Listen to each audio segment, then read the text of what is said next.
Brian, stop the tape. Okay, Mike. Oh, wait. Rewind that scene, please. Rewind that scene. Rewind that scene. Rewind that scene. Rewind that scene. I'm Mike Rizzo. And I'm Brian Bond. And this is the Rewind That Scene podcast, baby.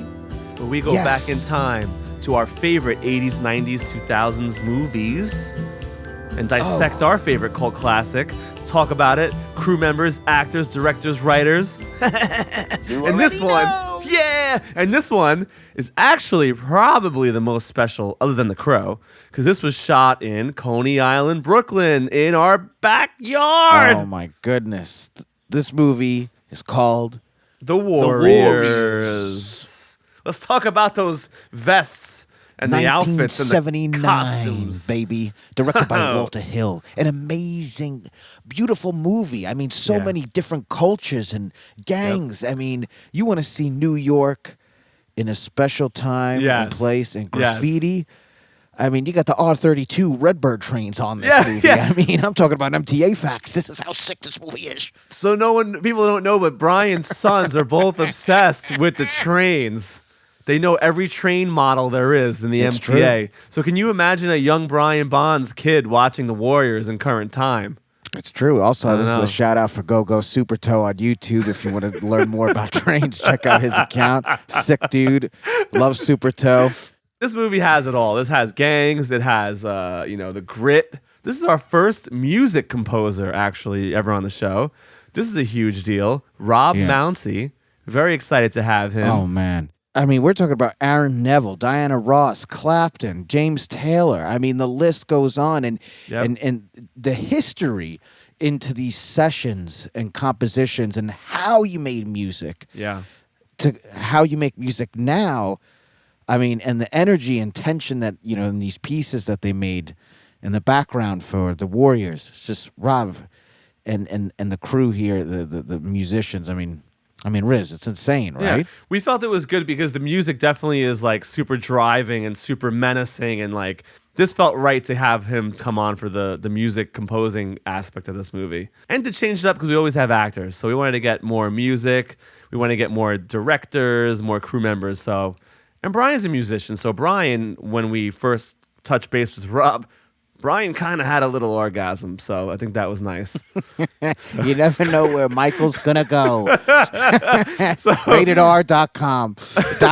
YouTube. So without further ado, let's bring on Rob Mounsey. How did you get involved and started with music production? Well, specifically on this project, I was brought in by Kenny Vance. That's a guy you should get in touch with. But he was involved with a number of film projects. After The Warriors, we went on to do Animal House, believe it or not. Oh, yeah. Another great film. Amazing. Kenny was kind of like, he was a little bit from the doo-wop world. He was the lead singer in Jay and the Americans. He was Jay of Jay and the Americans. And he was involved in a lot of film projects and so forth. So he brought me in and brought Paul Griffin in and like a lot of other people whose names you can see in those credits. So that's how I got there. But I was really, really new in town right then. I was very young. I was about around 25 years old. Wow. Yeah. So you can do the math there. I mean, How did you and Barry and the rest of the musicians sort of approach composing this iconic score for the Warriors to capture like the unique gritty energy and tension of the landscape? I mean, for us growing up like menacing and like the synths and oh my God, everything is so good. Yeah. I never met Barry. I don't know Barry. Oh, wow. Never worked with him, never met him. He did the scoring stuff. I think he was doing the scoring stuff in LA. But the sessions for these songs we were doing in New York. Amazing.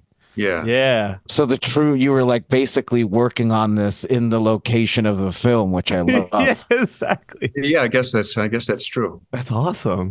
As you may know, I mean, New York City was really a mess.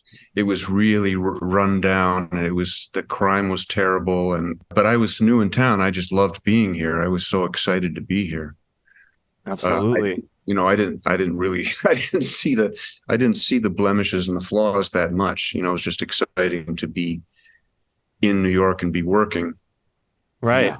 be making music and managing to make a living and not have to stamp cans of peas in a grocery store or something. Yeah, yeah, yeah. Something I Yeah. didn't want to do. Not that Absolutely. there's anything wrong with that. I have nothing against it, but it's not what I wanted to be doing. Well, it's kind of like us. Like we're both like filmmakers and musicians. I played drums on Brian's. He's a singer-songwriter. I played drums on one of his albums.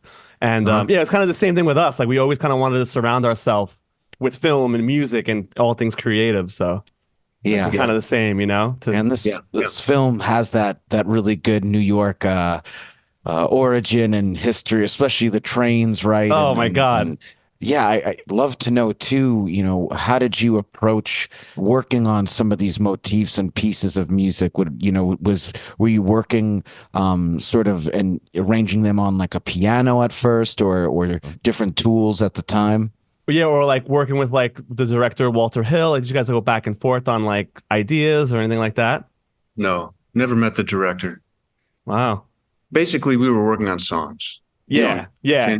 And Kenny knew the artists Genya Raven and the band Mandrill and Desmond Child, and Arnold McCuller was a wonderful singer. He was basically a studio singer. So we were just working on records, and I was just rooting around the internet earlier, and I see that some of those tracks, they really appear as source music in the movie. Some of them, I mean, they're coming out of cab radios or something. They're on the radio, or they're coming out of jukeboxes. Yeah. Right. Yeah. So they're futzed. They're made to be in the scene. We were just working on songs on a song to song basis. I do remember the Mandrill session. They were really great guys and fun to work with. And I hear now that I listen to the record again, I was like the guy tasked with playing the bubble. It's the electric piano part that plays on the upbeats. It's the reggae type part. Yeah. There's a keyboard on the upbeats. Sometimes in Jamaica it's an organ. So I guess that was me sweating bullets because I was like being a studio musician in New York, and you're like madly focused on playing perfectly in time, focusing on the drums and really getting right in the pocket with the drums exactly. And that's just when you're recording and there's no digital recording, there's no digital editing. Right. None of the technology we have today existed then. You had to do it for real now. Like what were you working on? Was it like tape? Like it was all tape and stuff, like analog stuff, obviously. But what kind of gear? It would have been 2-inch 24-track. Yes. Tape. That's what's up. Love that. And yeah. And it better be right within a couple takes, or people are going to give you the death ray. Look, you don't want that. And they're not, they can't say, "Oh, we'll tweak that later. It'll be fine." Yeah. Because they Clean it up in post. Yeah. Yeah, they can't tweak it and it won't be fine. So, there's certain kind of intense pressure. Yeah. Absolutely. Yeah. Where did you guys record and write this music? Was it in the city? Yes. I think a lot of it happened at the old RCA studios, which was 44th Street, 44th and 6th. There was a great room there. It was one of the first rooms that I worked in New York. It was probably there. It may have been at the old A&R studios, A&R A1. Doesn't exist anymore. I think it's airspace now, actually. I mean, in those days, there were, I don't know, maybe 20 studios all through Midtown. And there was a scene of recording musicians, and we would just have sessions all day, every day. And it might be 4 or 5 sessions in a day. You just went from one to another, and a lot of them were TV commercials. And then some were records and some were films or TV shows or whatever. And you never know what was going to come up. Right. So well, that's the fun part of it. You show up at one of those places and they put some paper in front of you and you've never seen it. And quick, everybody find the best stuff and hit the red button. So it's a great challenge and we all miss it terribly. I mean, a friend of mine says, guys like us, we're like blue whales in shallow water. We got like beached and like we're looking around like, where's the ocean? Because it just it just receded. Yeah. Oh, shit, yeah. That scene doesn't really exist anymore, and everybody's much more isolated. Really, I work on a number of projects where people just kind of email me audio or Pro Tools sessions, and I make stuff and email it back. Or do you feel it's like less collaborative, less like the human touch of the old times? Yeah. Sure.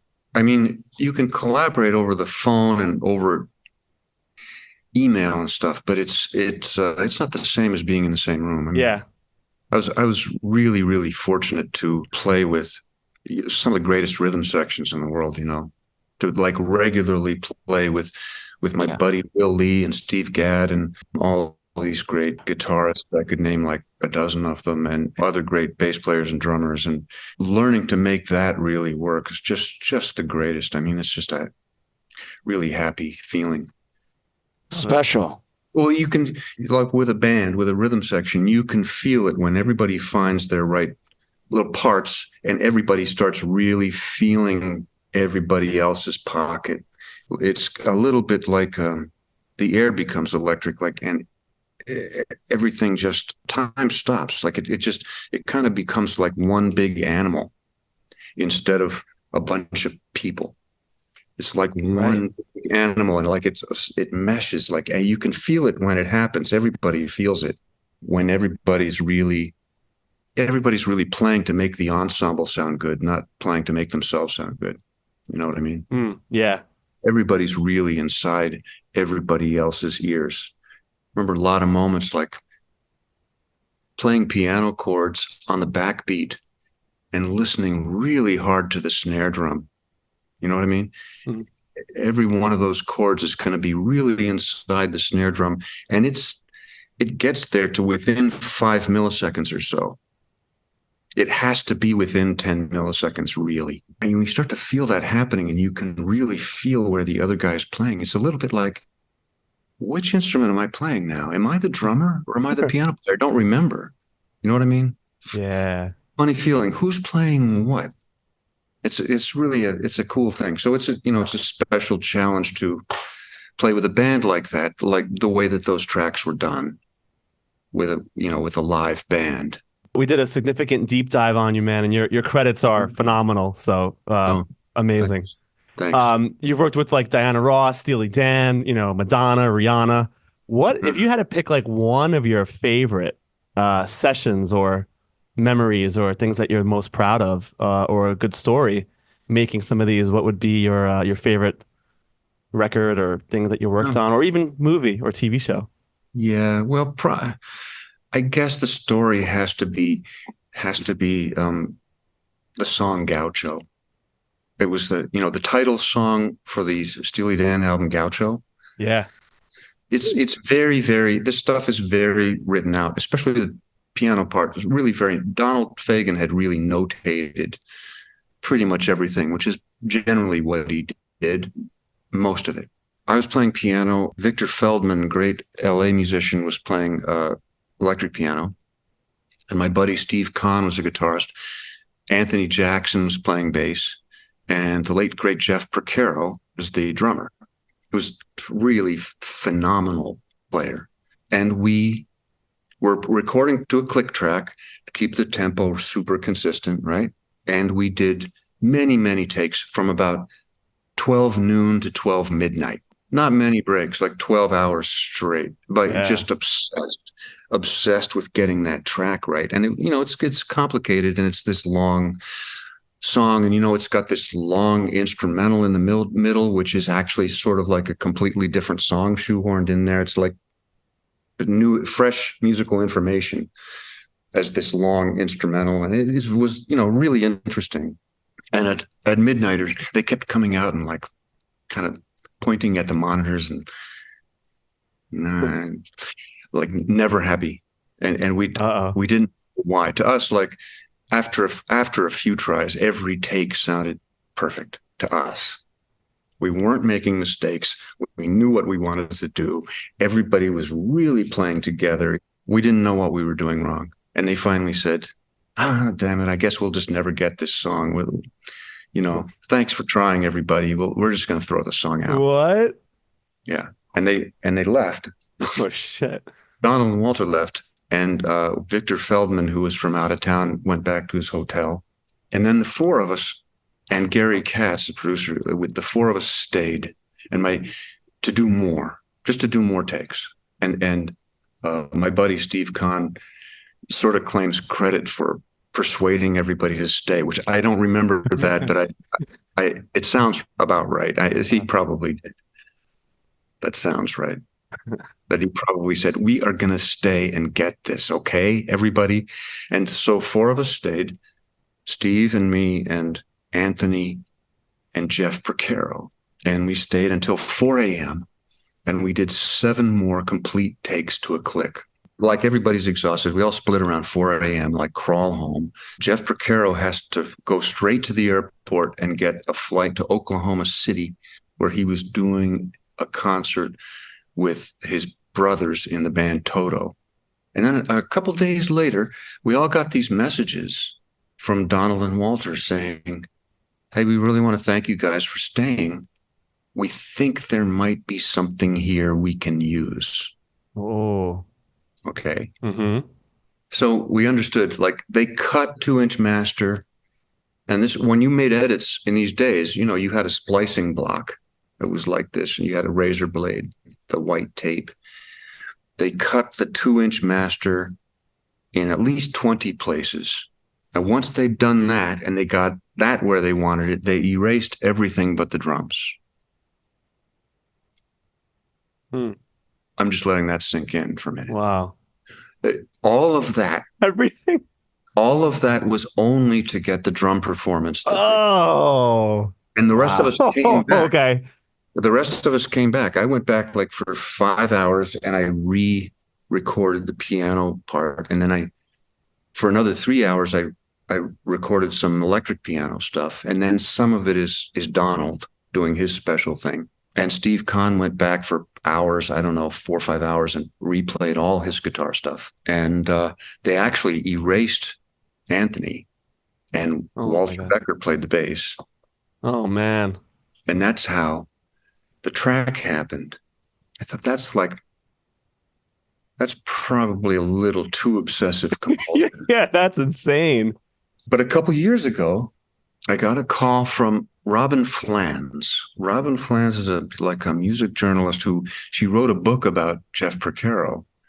And she was calling me to ask me if I had any stories because she put out a new version of the book about Jeff. And which just came out, I think. And she told me that this is something I never knew, which is that Jeff knew the whole time that it was all of that was only to capture a drum kit take from him. Wow. The rest of us were just there to show what it was going to sound like, and we were all going to replace ourselves later. Oh my God. But apparently he knew the whole time. Jeff was so phenomenally accurate in his playing. I mean, it was so perfect, but it didn't feel machiny. It felt human, but it felt very human, but it was still very perfect. And just phenomenal independence of 2 feet and 2 hands and doing 4 interesting things at the same time. And of course, to me, every take sounded perfect.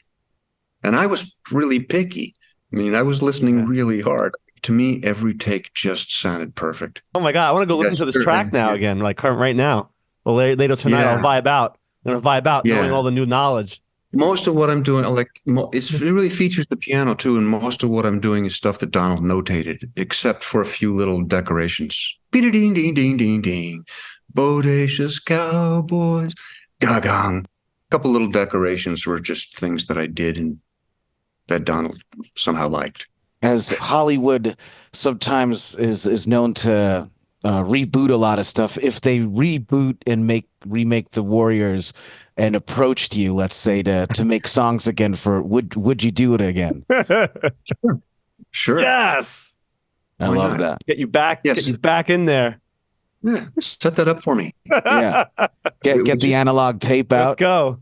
We have these great plugins that imitate that analog tape sound. They're pretty good. They work pretty well. What would you say to aspiring composers, arrangers, musicians, or anyone who's trying to maybe score a movie or, maybe record an album or choose a career like you? What would you suggest to the kids today? I mean, some years ago, I saw Quincy Jones, who I see like occasionally every some years, and he was actually saying that to me. He said, "How do you think young people break in today? Like, how do they get started? Because it isn't. I mean, he's a fair amount older. He's half a generation older than me, and it's not at all the way it was when I was that age.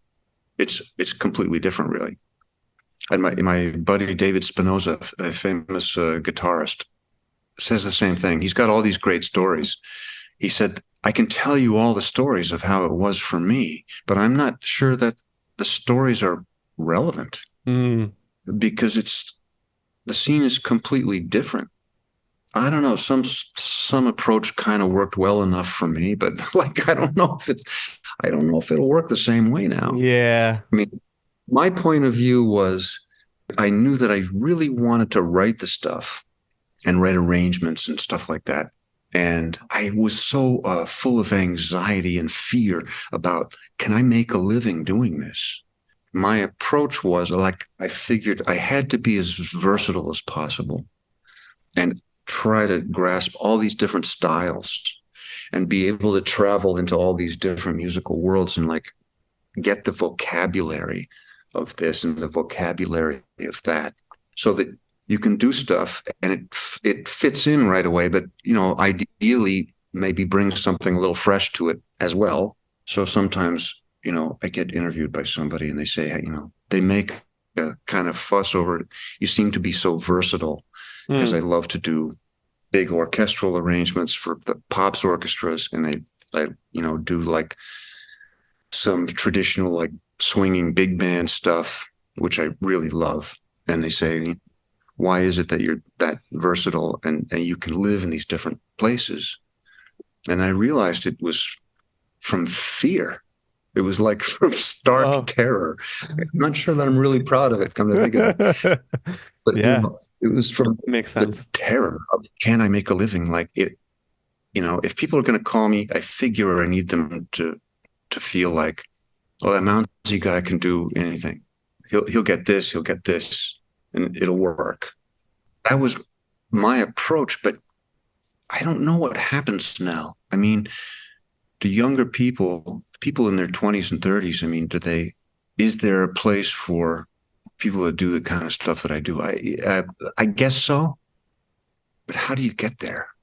The best advice that I can probably offer is pretty paltry. It's be as open as possible to everything. Listen to everything. If there's some crazy genre of music that anybody anywhere enjoys, it's probably worth learning about.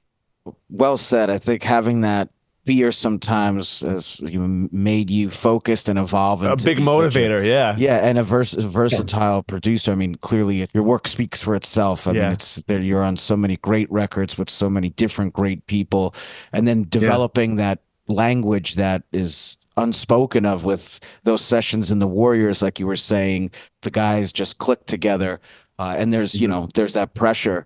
It's been fun listening to some of those tracks again after so long. But I do have a vague memory of doing the mandrel track and playing the bubble, playing the upbeat, which really is not easy. You gotta get in a really funny kind of rhythmic place. You listen to it now; it sits right in the slot. And then the Arnold McCuller track, "Nowhere to Run." Mm-hmm. I guess that's me really banging away on the piano.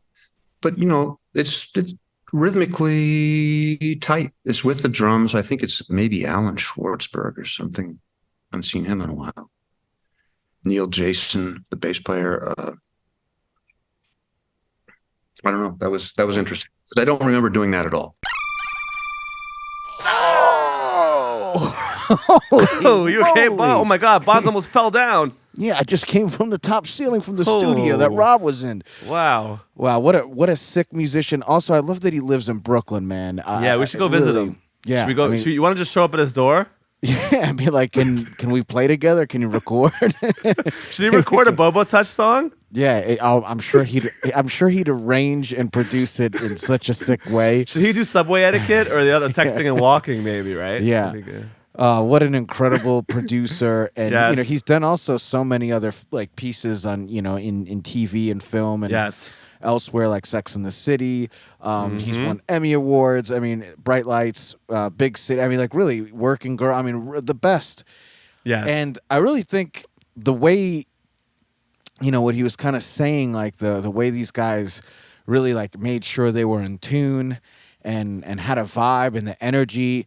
I think that really translates into how there's like different gangs and different music and sections in this movie. Absolutely. Absolutely. Yeah. And also, like, Coney even Island, man. Oh my God, dude. He's right near there. He could just take the train and we can meet him. We can relive the scenes. Let's also talk about, one thing that's great too is like Coney Island. Brian and I had our films in the Coney Island Film Festival, numerous Bobo great Touch, film festival. our old, some of the old Bay Riz films, some of our documentaries were in there. And they also, every year at the Coney Island Film Festival, they always show the Warriors at Coney Island, like at midnight or like a late screening. It is beautiful. If you haven't done that, you should definitely have that on your list of things to do in New York, Brooklyn. Go see the Warriors festival. At Coney Island Film Festival. It's the best. You know who's in this movie, right? Mm-hmm. The dude from David The Crow. Patrick Kelly. Yes. Yes, man. Damn right. Who played T-Bird. Yeah, T-Bird. We tried to get him on numerous times, but he's a little hard to obtain. But we love T-Bird. He's a musician as well. He's a been playing a lot of musician. shows. Yes. He's also been in a lot of great stuff. He has to come on the famous actor. Warriors with the glasses come out to play. He's great. And some of the old actors just did like a train ride out to Coney Island. Yeah. They're still alive. You should check that out on Yes. YouTube as well. But again, you should start making music and movies. Exactly. I think Rob approves that, and and the Just Warriors do as well. Just go out there and make it. Figure it out. Get some musical app like BandLab. Yeah, And just why start don't you making come some down music. to Coney Island and hang out and have a hot dog? Why don't you go sample the water and the waves hitting off your ass? Hey, you never know what Mike's gonna say. Anyway, go check us out online at bobotouch.com.